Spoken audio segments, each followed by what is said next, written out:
memleketimin. Dağlarına bahar gelmiş memleketimin.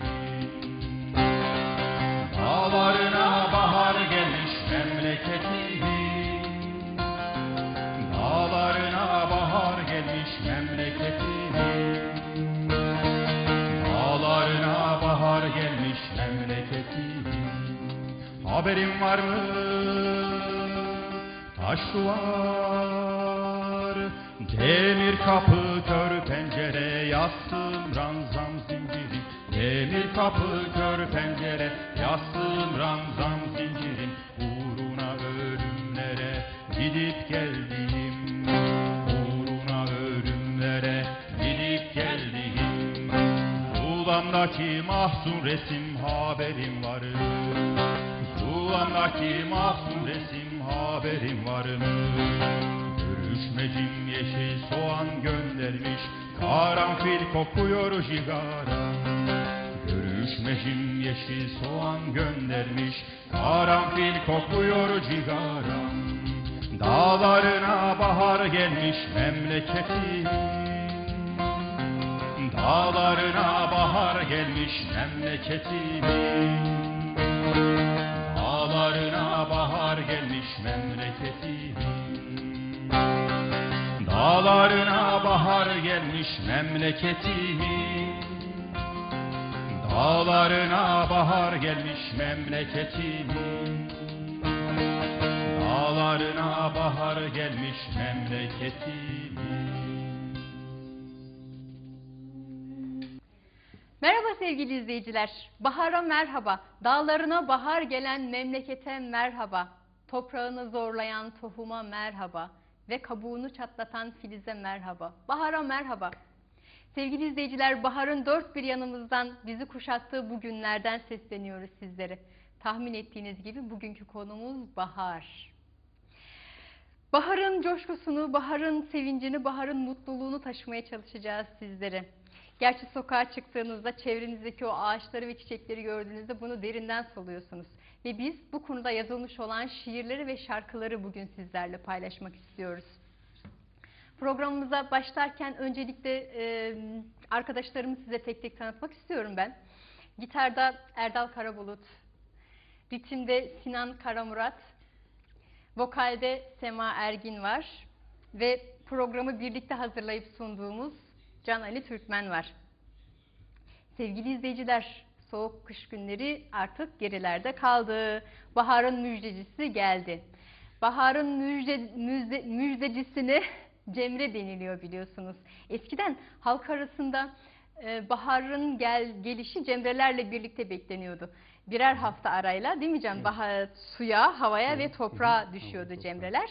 Şubat'ın ikinci haftasında havaya düştüğüne inanıyordu halkımız cemrenin. Son haftasında suya ve Mart'ın ilk haftasında da toprağa düşüyordu ve nihayet güzelim bahar geliyordu doğaya. Ve bu doğaya baharın gelişi, doğanın yeniden canlanışı halklar arasında coşkuyla kutlanıyormuş. Bayramlarla, şölenlerle kutlanıyormuş çok uzun zamanlardan beri, değil mi Can? Yani geçmişte özellikle tarımsal olarak yani ürünlerin alındığı dönemlerde çok daha önemli bahar. Çünkü yeniden ekin ekilecek, belki kıtlıktan çıkılmış, onun ortadan kaldırılması söz konusu olacak. Bundan dolayı halk baharın gelişini bir yeniden doğuş olarak kabul ediyor ve bunun içinde baharı kutlamalarla karşılıyor sürekli.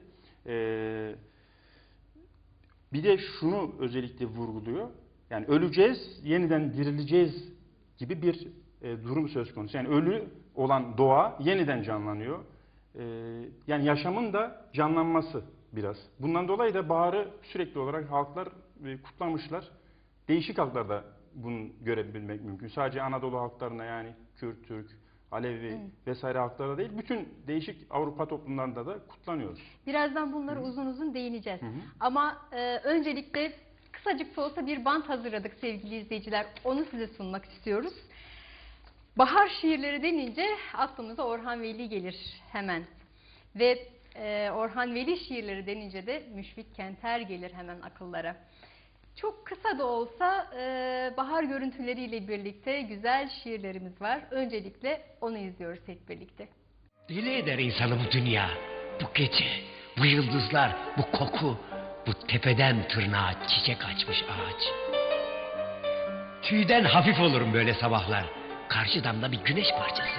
İçimde kuş cıvıltıları, şarkılar. Bağıra çağıra düşerim yollara. Döner döner durur başım havalarda. Sanırım ki günler hep güzel gidecek. Her sabah böyle bahar. Ne iş güç gelir aklıma, ne yoksulluğum. Derim ki, sıkıntılar dura dursun.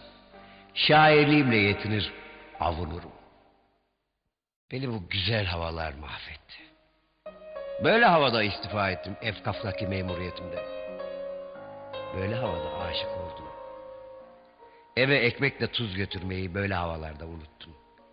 Şiir yazma hastalığım hep böyle havalarda yükseltti. Beni bu güzel havalar mahvetti. Sevgili izleyiciler, insanın içini böyle sıcacık duygularla, coşkuyla dolduran bu güzel görüntülerin üstüne ne denir? Atol Behramoğlu'nun güzel dizileriyle bu sabah mutluluğa aç pencereni denir.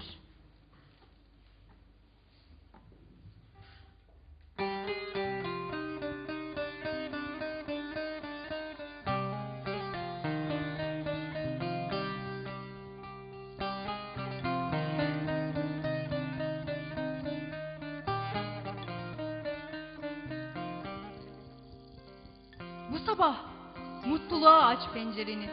Bir güzel arın dünkü kederlerinden. Bahar geldi güneşin doğduğu yerden. Çocuğum, uzat ellerini. Şu güzelim bulut gözlü buzağı, duy böyle koşturan sevinci.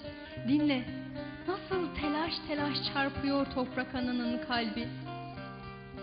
Şöyle yanı başıma, çimlere uzan. Kulak ver gümbürtüsüne dünyanın. Baharın, gençliğin ve aşkın türküsünü söyleyelim hep bir ağızdan.